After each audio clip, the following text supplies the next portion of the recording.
The Gillum Collegiate Academy is an early college high school. And an early college high school is specifically designed for first generation underserved students. So students whose parents do not have a college education and students who have traditionally been underserved and underrepresented in higher ed. When you walk into the building, the first thing that anybody sees is a college. This does not look like a high school at all. I feel like the school helps me achieve in many ways because they're a great staff and the building is just fits us all. All of the things that we came up with and said that would be needed are elements that are in the design of the building. So for example, we know that we needed extensive supports for our 9th and 10th grade and less extensive supports and monitoring for the 11th and 12th graders. So in the design, the 2 grade levels, 9th and 10th, that need the most support are separated from the 11th and 12th in the facility. We knew that we needed a place for students to access support, and so hence we have the perch. As I think of all the spaces that I think are most successful is really that common plaza. We treated it twofold. One is it's a place where dining happens, but because flexibility is so important for the kind of teaching and learning that's happening, the dining area is also a large collaborative space. The academic program is very different, and then the school was designed around the academic program. So the design of the school is completely different than what you would see in the traditional high school. So the feedback is, wow, this is custom made for us as adults to do what we need to do, and custom made for the students who so deserve an environment such as this. What makes me feel empowered to continue on to college is just my will to keep studying and to be someone successful in the future and to show my family that we can do it and we can succeed in this world.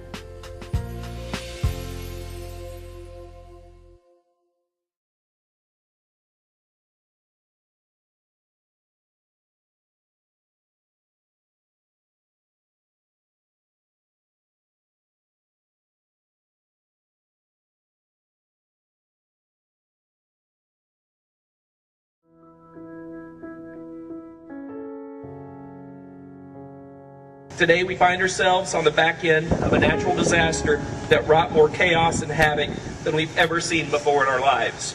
It may seem chaotic until we get all our buildings rebuilt and restored, and you may find classes meeting locations you hadn't expected, but we will have school on August 17th.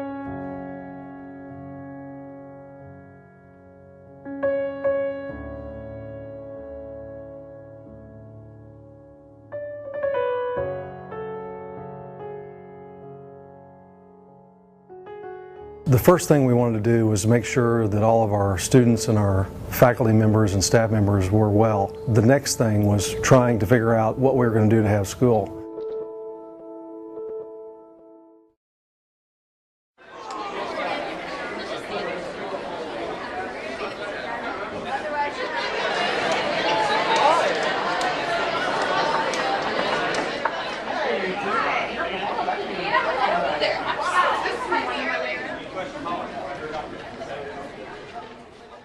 As a district, we had been dreaming about how learning needed to change, especially at the high school level.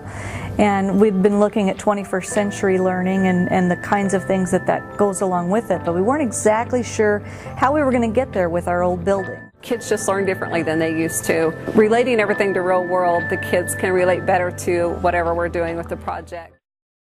My favorite part of Joplin High School is the coffee bar. It's part of the marketing and business class.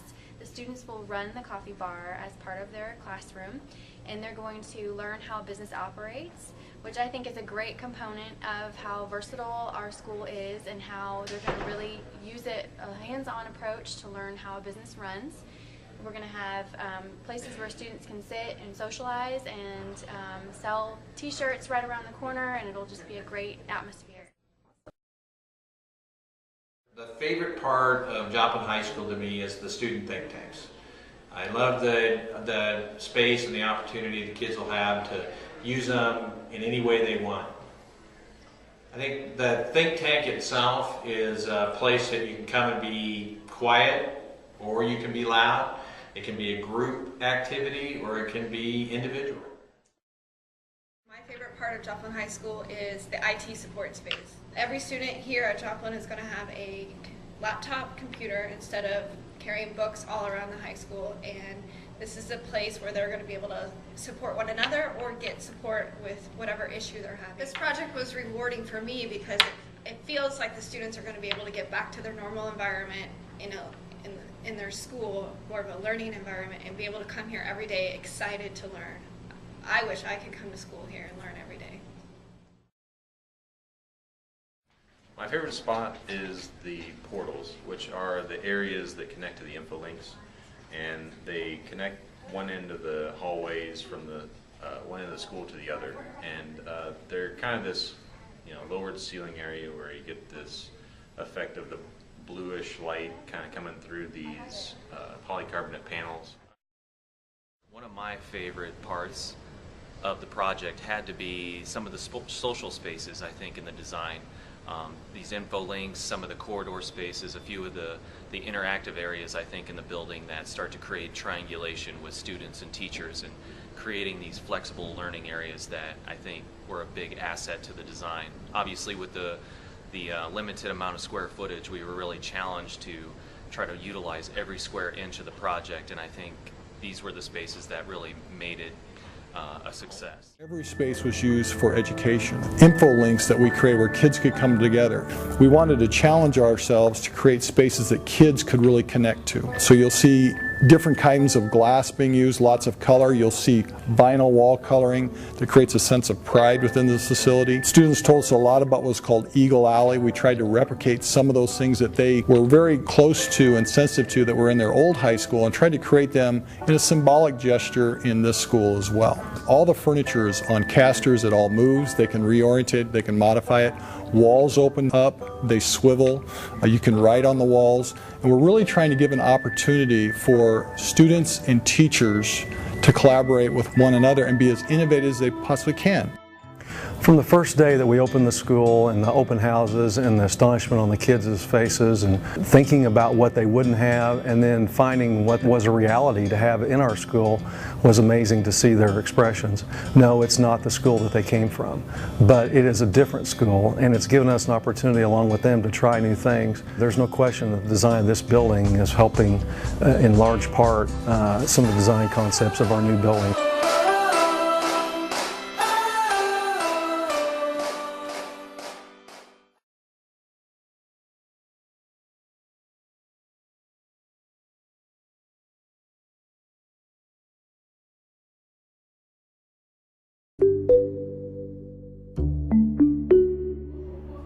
Our goal when we started this school essentially was to try to create a place where when you walked into it, you couldn't tell whether it was a technical school or a college prep school.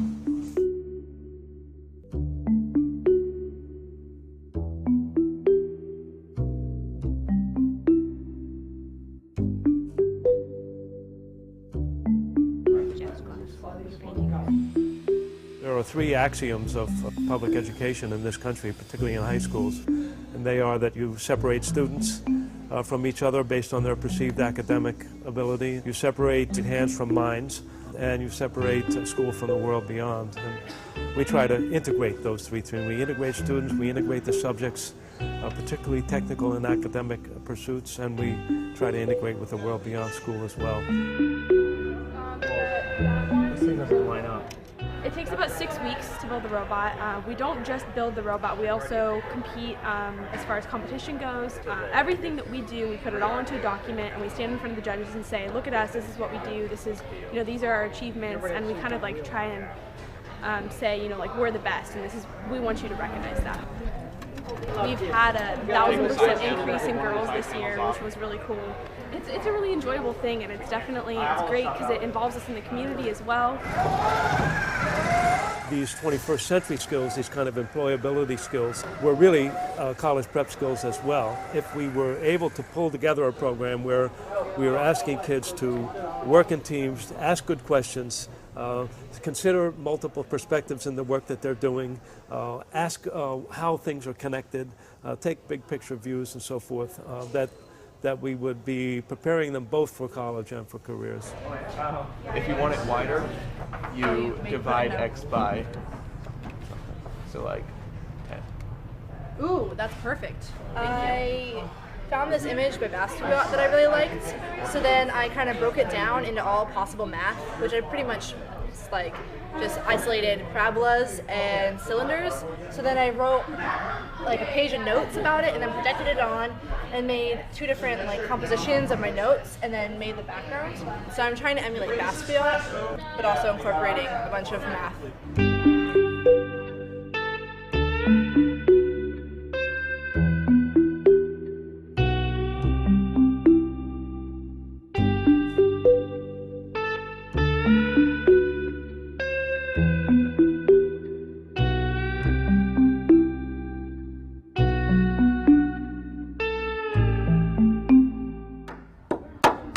I think the culture of High Tech High in general, not just our school, but the whole village, is a very hands-on approach. Collaboration is a big key element to a successful project, in my opinion. I think they're going to get a deeper, more meaningful understanding of the subject as a whole, as opposed to one tiny piece of it. And so it's really neat that I can go to any of these kids and talk about ancient Egyptian engineering. I could talk to them about their daily life. I can talk to them about the architecture of pyramids and obelisks, and talk about volume and surface area, and talk about gods and goddesses, and every single one of them would know all about it. Standing on it. Yeah, it'll work once we have our turning group. My first year here, I should say, was my first year teaching all over again, and it was a big learning experience, very big. I needed a lot of support, a lot of help, as do pretty much every new teacher here. But through the years, you just kind of get used to how to structure projects, how to give clear-cut expectations to the kids to get the best outcome you can get. A lot of it is about building a common culture of learning and questioning and feeling comfortable kind of articulating your observations and analysis. So what if we did 7? Yeah. No, 6. No, because 5 and a half is right there. Go with 6. And then the wheels can be that much. Okay. Let's do 6 because we can always cut away. Okay, 6. 6 it is. Okay. The assignment of the project is to create a toy, and we're going to donate them to an orphanage down in Mexico. We started out with a blueprint, and it has to have 1 input and for our group 5 outputs. So some of those things are the ladder moving up and down. We have the fireman, he's going to be hanging off the side. I think it's always a critical thinking exercise when you have to start from scratch, when you're building something from nothing. You create your ideas and then see the flaws with those ideas, refine them, and develop them out, just like you would do in the real world. So there's a lot of troubleshooting and questions that you have to ask, like what's causing this to fail, or why isn't this fitting together right, or how come these didn't work the way I thought they would work. And so that really forces you into that critical thinking mindset. We definitely work in teams of 2. Each student is responsible for creating similar things, so one student doesn't do all the work. They both have to do sketches, they both have to have individual parts that they're responsible for. So we try and create a collaborative environment by doing that. At the end, we have a reflection and a share out, so everybody can kind of say what they've learned and where they've grown and what they didn't know before. It just blows me away every day to see the kinds of interactions that you see between adults and kids here. You see very little behavior management going on the part of adults. It's all conversation about what happened last week, or about this assignment, or about the project we're doing. That's what's really distinctive about the place, as far as I'm concerned. It's the quality of relationships. It's really all about relationships and the kind of interactions that you see amongst adults and kids here.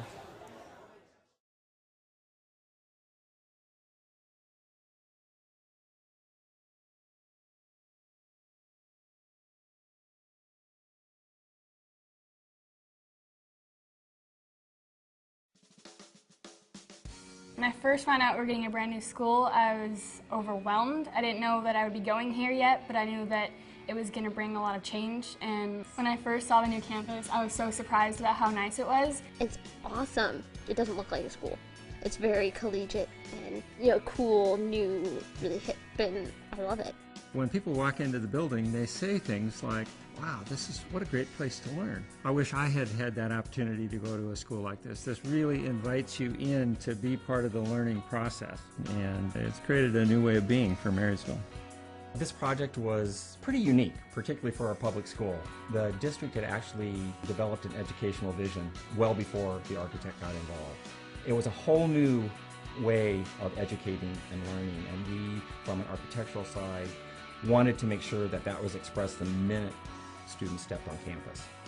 Each school is seen as an integrated suite of spaces. It's to foster relationships and collaboration. We wanted every single space to be a learning space and or a gathering space, so there are no corridors. As soon as you step into the buildings, you see learning happening. When you're in your own SLC, you have everything that you need right there. The way that it was open made it feel very united. You could look across the room and find your teacher that you needed to find, and you never felt alone.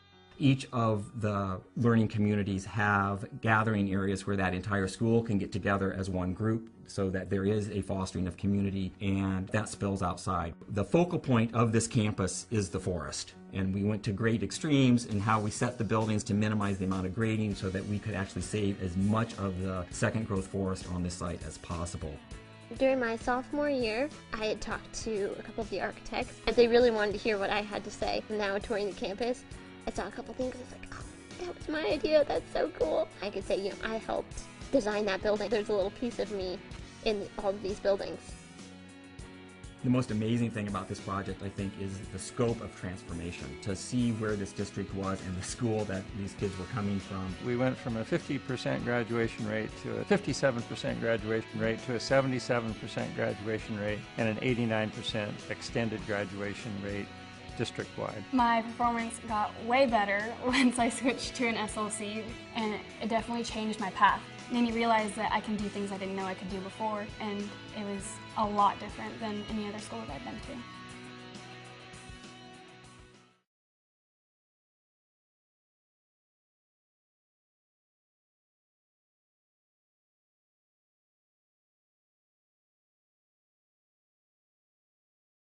Rather than trying to predict the future and optimize for what you're sure the future is going to be, you design a facility that works well for a variety of different futures, including ones that you don't know about. And that's how we ended up with this layout.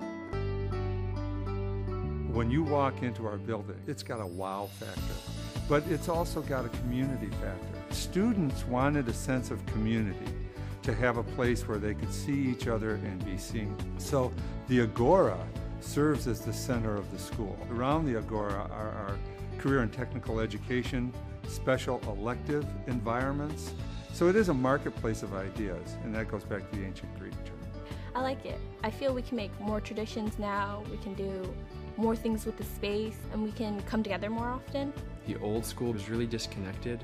I like this school because there's 4 different sections and it's really clear. Everything's really organized. It's like a breath of fresh air compared to the old school. You know, I used to get headaches. I used to teach with the lights off if there was enough natural light. Now that's all automated. We set out to exceed the Washington State Energy Code, which is a high standard, by 50%, and we actually did it.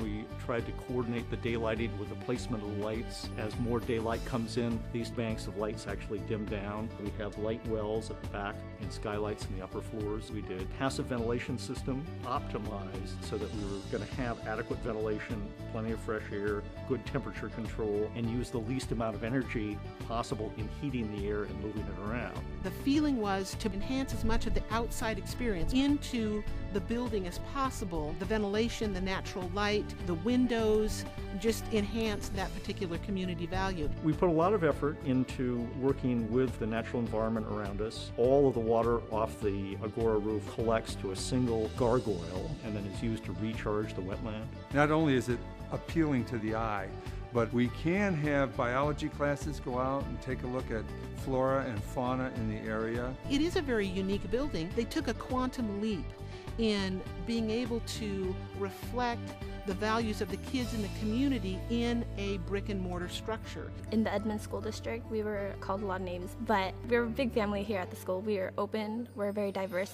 but because of the new school, everyone sees it now. We're the talk. We were trying to make this an attractive, friendly place for kids and avoid that institutional feel, someplace they'd actually like to be and enjoy being. And when you see the kids in this building, they feel this is their space.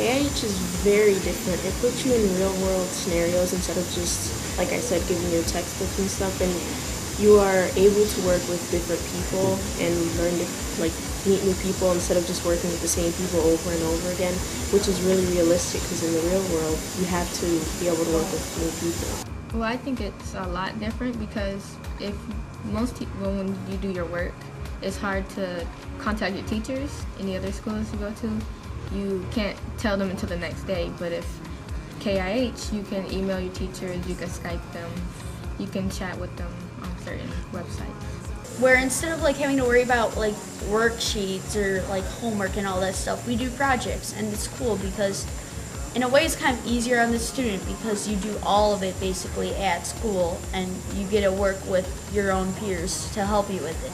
Very open space from the school to the people to the project-based learning, working more in groups, being closer one-on-one with facilitators, not as big classrooms, or a lot of students, besides when you're combining classes together like BioLit or GlobeLit, but I feel like you're so much better knowing with the teacher versus when you're in high school I feel like at my other school I barely know any of my teachers one-on-one. So It feels much more like a family than other schools, because in other schools you would go and you would sit down and you do your work.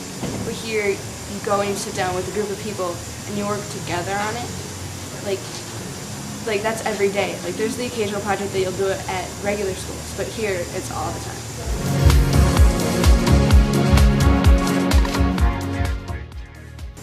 I like the environment and the diversity.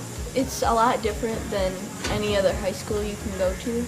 I like that it's mostly trust around this school, how we have to trust each other.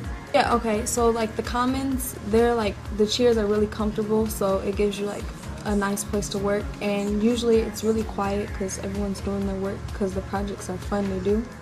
And I say that a lot of people get their work done since we have the computer right in front of us. It's hard to not work. So I like all the people here, and I like our projects. I like we're all family, and we can count on everybody else, and I like working on computers, and I can ask help for anybody else, from everybody else. I like the laptops and all the other students from all other schools. Probably the people.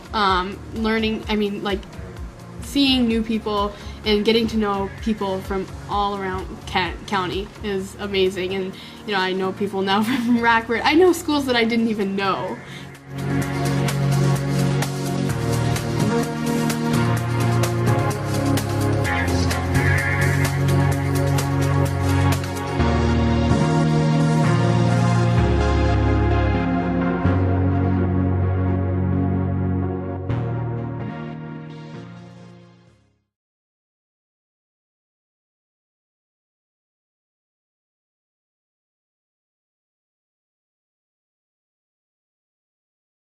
With the primary users of any school being students, getting them involved in the design of a new academic home gives architects plenty of fresh ideas. It was a chance for everybody to come together, as far as people in the community, principals and different teachers and students and people from the Blythewood area to actually talk about a design of the building. There's so much natural light here because the windows are so big, and everywhere you go there's windows with sunlight. Among their desires, a facility that supports a quality education program and student excellence, and a school that integrates technology and supports independent thinking. I feel like I'm in a college or someplace that's really, driven and technological. These objectives are clearly evident in the new school. Using the natural beauty of the 140-acre site, existing forest and wetlands were largely preserved. Science labs and vocational technology labs are also part of the overall academic area. And it's all connected by a cluster of central community spaces. These include the Media Center and a cyber cafe. Beyond the central community spaces, arts and wellness areas. This includes a 500-seat auditorium, art classrooms, a 2,000-seat gymnasium, and a state-of-the-art fitness center. The end product is a stunning building, one created with a big buy-in from the community it serves. If you want to get big, we can do that. We have state-of-the-art equipment. It looks like something out of a Gold's Gym commercial, a New Life Fitness. It's definitely worthy of a membership. Never in my wildest dreams could I have imagined the positive response that this school would have generated throughout the community.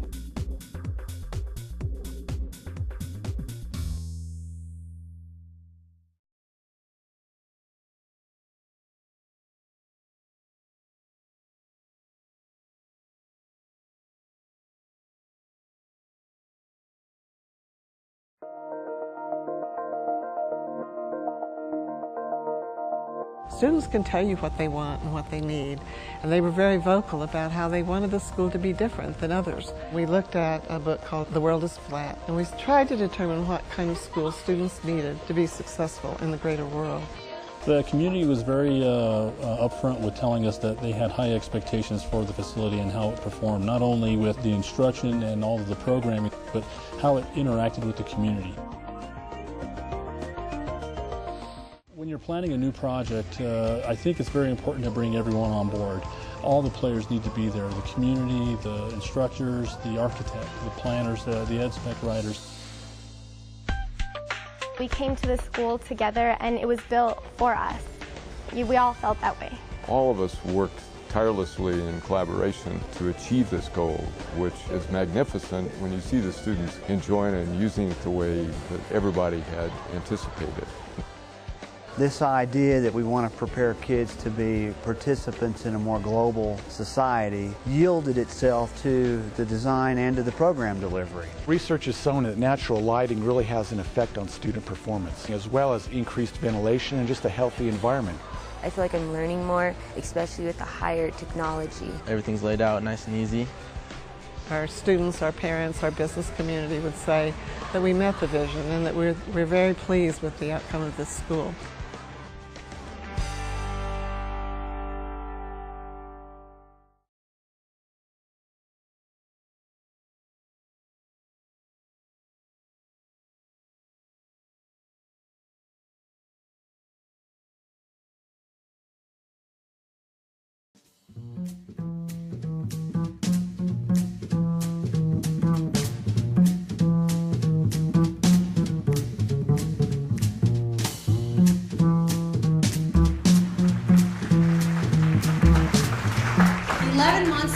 Julia and Connie approached us and said, we have this idea and we think that Chicago Public Library might have the same vision we do for how you take digital media and you incorporate it into a wider learning opportunity for kids and for teens. And what you see tonight, 11 months later, is that creation come to fruition.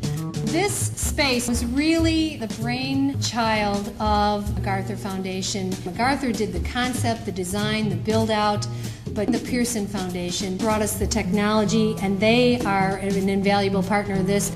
This is not just a fun place for kids to play. This is a real place based on rigorous research that we are putting to the test. We are in New Media, which is our new space for teens in our central library, the Harold Washington Library Center. What happens in here is creativity. It really allows the library to be seen by teens as a place where they can give a full license to their creativity, whether it's in their love of literature, poetry, music, or their desire or interest in using technology and digital media to express themselves creatively.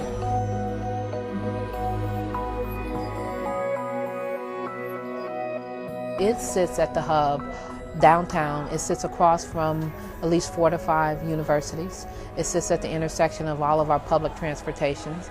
And it sits in a place where every kid, regardless of where they live in the city, can come. It also sits on the ground floor of a vast array of resources, books, music collections, video collection, a hub of information about the history of Chicago and the history of the world. And one of the things we learned from the kids is that in many respects school is a node on their network of learning. And so part of what we've been trying to do is to think about how do you build the infrastructure for a young person's network of learning. They're learning anywhere, anytime. And it turns out the library is one of those spaces. We were very upfront about no matter how we designed the space, the most important thing would be the quality of the mentors and the librarians to encourage students to take advantage of the space. Well, growing up on the south side of Chicago, kids need an outlet to express themselves. If they don't have that outlet, they turn to the alternative. So this space gives kids the outlet that they need. I mean, they can pretty much come down here and construct some type of media to express themselves with. So if kids like to do graphic arts to be more creative, or if kids like to make movies or music videos or write songs, do poetry, they have a space where they can come down here and do that.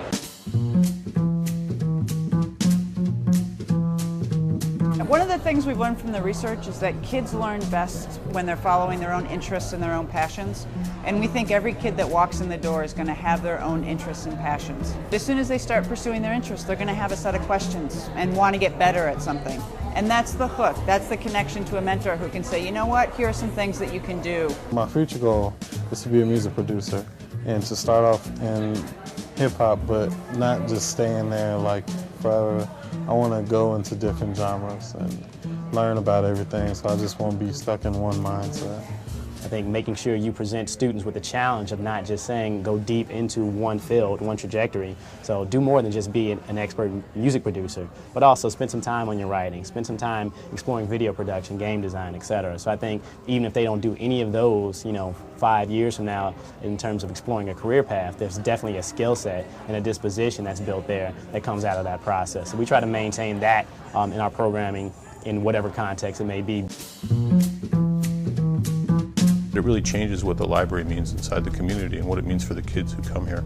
It used to be, I think, that kids would come to the library to take information and bring it home. And what we think now is that the kids will be bringing information to the library and using the center here as a way to be able to distribute and share what they know with other kids who come to the center and other kids in the city. Yes, I'm Prince Rock, I'm about to go on. Yes, I'm about to show you that my flow is never can it be or stop. Yes, I'm higher than the sky, and I am true fly, and my feet never touch ground, 'cause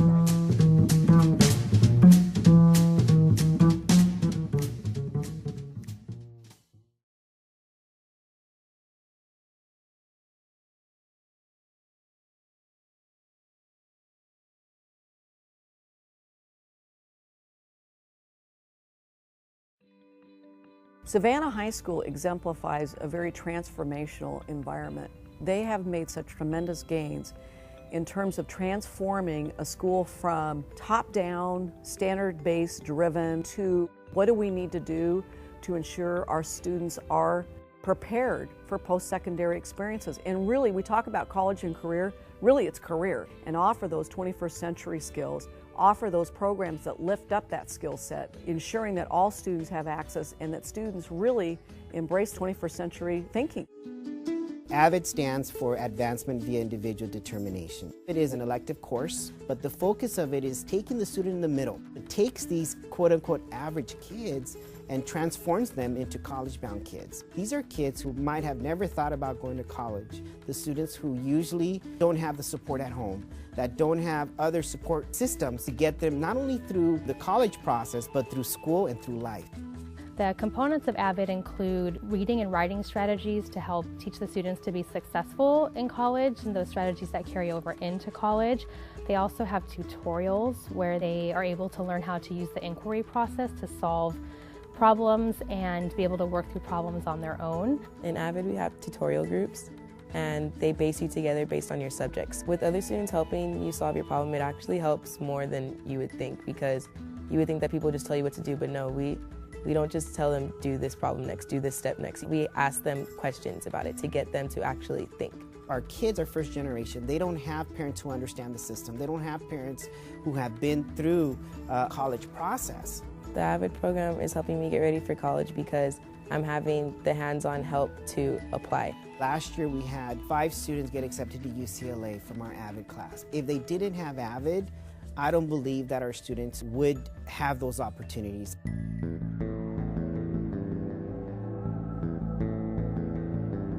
MESA stands for Math, Engineering, Science Achievement. At our school, it takes the form of an engineering class. So what the students are doing in the MESA class is they're really working on a long-term engineering-related project. A lot of the projects are entered in various competitions that are held throughout Southern California. The most important project for me in the MESA program has been the Solar Cup project, which is where students take 6 months to construct a boat powered by 2 car batteries and solar panels. Because none of the projects that we do are capable of being completed by one student by themselves. He had to realize how essential it was to work as part of a team and what it meant to be an effective team leader. MESA has introduced me to the idea of being an engineer, and through the projects that I've been in, I've really developed my ability to communicate, because beforehand I wasn't able to develop ideas that I had and be able to accurately communicate them to other people. I really want to go to Cal Poly. Eventually I want to be a human relations specialist. After high school I plan on attending MIT to major in electrical and mechanical engineering so that I can then become an engineer. I've had a long journey. Before Savannah last year I went to 3 different high schools. If I didn't end up going to school here, I probably wouldn't be going to college. I am planning to go to Chico State, and I want to become a therapist for mentally disabled. 21st Century Skills to us is be college and career ready. We want them to be investigators, critical thinkers, and inquirers, to ask a lot of questions, as well as being personally and academically accountable. We believe that when they leave Savannah, they're going to be ready for any career, they're going to be ready for college, and they're going to be ready to take on whatever comes before them.